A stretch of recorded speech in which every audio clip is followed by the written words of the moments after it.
Greetings, free thinkers. Welcome to the Hoggcast. How are you doing today? Hope you're doing fine. I certainly am. Okay, what do we have for on today's episode? We have for you a couple of clips to watch. One from Melbourne, Australia. You know what's happening there. One from New York City in the United States. You know what's happening there. So, when you see these shopping malls with countless small businesses, some medium-sized businesses that have closed down due to the entirely avoidable responses of Western governments to the coup. Each one of those small businesses shut down represents a dream, a family dream that died. People who run family businesses are some of the most gifted and blessed people, and they'll tell you that themselves, that to own a family business must be amazing. I wish I did. However, that's becoming increasingly difficult in the times we live in, because there has been a huge, gigantic wealth transfer from the little guy like myself and yourself to the big guy like the Bidens of the world, and so on and so on. You've probably seen this in your hometown. I certainly have seen this where I live. They've seen this here in Melbourne, Australia, and the second clip people have seen it in New York. Basically, so many dreams have died. So many small businessmen and businesswomen have gone out of business, and all we're left with is gigantic multinational corporations. As time goes on, it seems more and more like the people who were called the kooks, the crackpots, they always seem to be the ones who are right. And the so-called educated people always seem to be wrong. Am I the only one that's noticed that? Anyway, let's take a look into this video now. We're going to watch these clips and see how badly the little man has taken a hit. This is the Build Back Better plan. So let's see just how well Build Back Better is going. Because you know this is a slogan. It's the globalist slogan that's being used in America. Even my own travesty of a so-called conservative prime minister, he uses the phrase Build Back Better. They use it in Australia. It's all over the West. It means something. So let's take a look at what Build Back Better really means. So if you haven't yet, please like the video, subscribe to the Hoggcast, hit the notification bell, and share this video around if you find it informative. We have a membership scheme now. We have 6 amazing members. You can become a member of the Hoggcast. We have a button down below called Join, and there's a link in the description below. If you did that, you would be helping support the Hoggcast here. We are the underdog. We are conservative commentators. Anyway, let's go. For lease, for lease, for lease, for lease, for lease, for lease, for lease, for lease. That's closed down. That's for lease. All that's for lease. That looks pretty for lease as well. Oofed. For lease, for lease. So we'll mute it as I give my commentary because it's only a relatively short clip. So as you can see, look at all of these dreams that have died. All of them. All of these were owned by usually young working class people who opened a hair salon or a bakery or could be anything, a gift shop, I don't know. But it's something that these people knew they would never become rich like Jeff Bezos or whoever.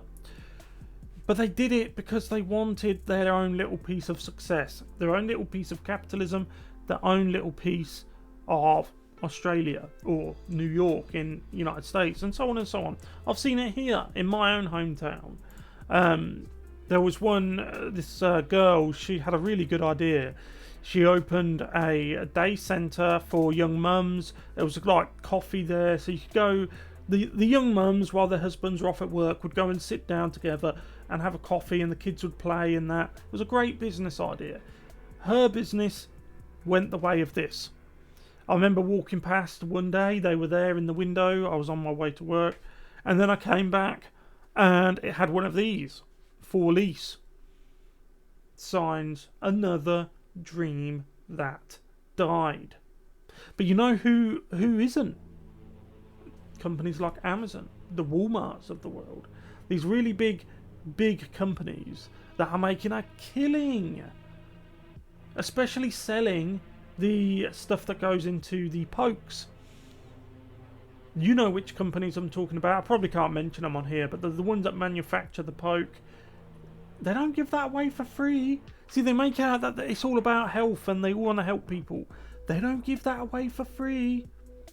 They don't give it away for free. And all of these businesses will never come back, unfortunately. I wish they would. But they'll all be bulldozed and a giant Amazon will be... I've worked at Amazon in the past. I worked at the warehouse. We've got an enormous one here in my town. In my town, there is a massive warehouse, the likes you've probably never seen in your life. It is enormous. And I worked there once. The toilet is so far away that if you want to go for a pee on your 15-minute break, you end up being late getting back to your station. So you never really had a break to begin with. You don't find that type of stuff at small family businesses. Everyone's comfortable. Everyone's paid a good wage. Small family businesses. Not anymore. This is Build Back Better. Take a good look at that. There's your Build Back Better. The only people who go in for the Build Back Better nonsense are university age students, dyed in the wool, vote blue no matter who types. So this clip was taken from Tina Forte. She's a, I think I'm pronouncing that right.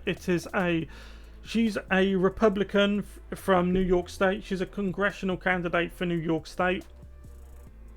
You know that she most likely has zero chance because New York are very vote blue no matter who. No matter how bad the city gets, they will keep voting for the same people because vote blue no matter who type people are very stupid, in my opinion. So, and she was getting a lot of heat from this. In her replies, but I wanted to show you this as well. So it's only a very short clip, but it just shows you how it's harking back to the way New York was in the 1970s, that gritty, graffiti strewn, business closed down environment of the 1970s.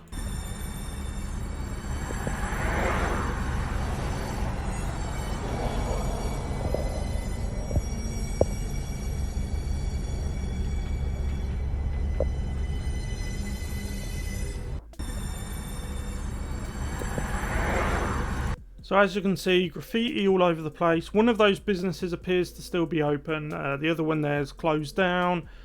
And it's just another example of businesses struggling to go. And as for that shop, I think it's like a restaurant or like a takeaway restaurant. The one that's open there. This one. So yeah, Express Eats.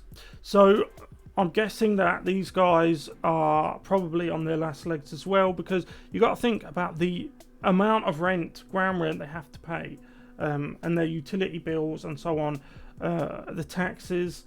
How they even manage to stay open, I don't know. But this guy here to the right of Express Eats, they've obviously collapsed and disappeared down into nothing. You know, it's a strange thing because New York, I know everyone like on the right, and myself included, loves rural counties and how beautiful rural counties are, and they are.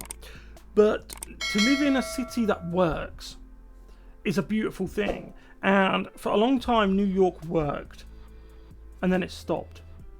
The best days for New York, I believe, were the days of Rudy Giuliani. I know that we had the terrible day. I wish I could mention the numbers on YouTube. I can't. But you know the day in question in the year 2001. I'm sure you remember. I'm sure you know what I'm talking about. That aside, the days of Rudy Giuliani were really the final swan song of New York City, and it just went downhill from there. And the final clip I have to show you, these are all container ships that are waiting to get in. They're all oil tankers. They are oil tankers waiting to get into a port in Oklahoma. Sorry, it's very hot here at the moment. So it's Thackerville. The port of Thackerville in Oklahoma. And look at them all. Look at them. You wonder why your gas is so expensive. And do you know the worst thing about this? Is that the United States has all of the minerals and all of the resources in your country to be completely self-sufficient, like you was under Donald Trump. You could be completely self-sufficient.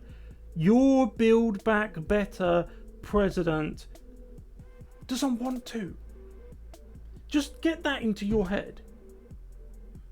I mean, get your head around it. Because I can't. So you're telling me that oil is bad and oil ruins the environment.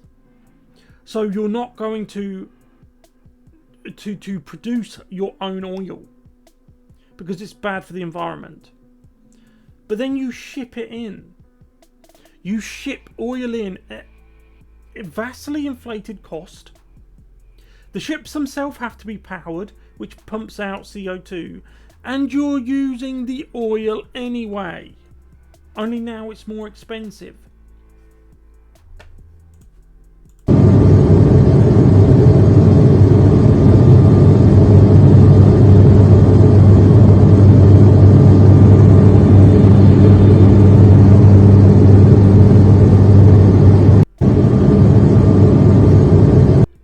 Just look at them all.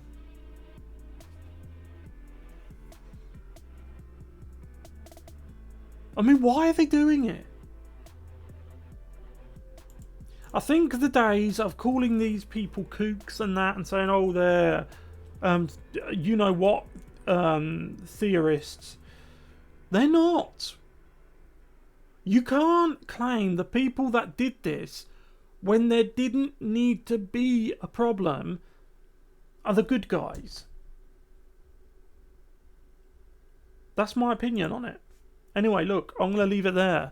Let me know what you guys think about Build Back Better. I would love to hear from you in the comment section below. Thank you very much for watching. If you haven't yet, by all means, subscribe to the channel, hit the notification bell, share the video around, like the video, leave a comment. That all helps. And if you are so inclined, you can support the Hoggcast by becoming a member. Anyway, I'll see you in the next one. Goodbye.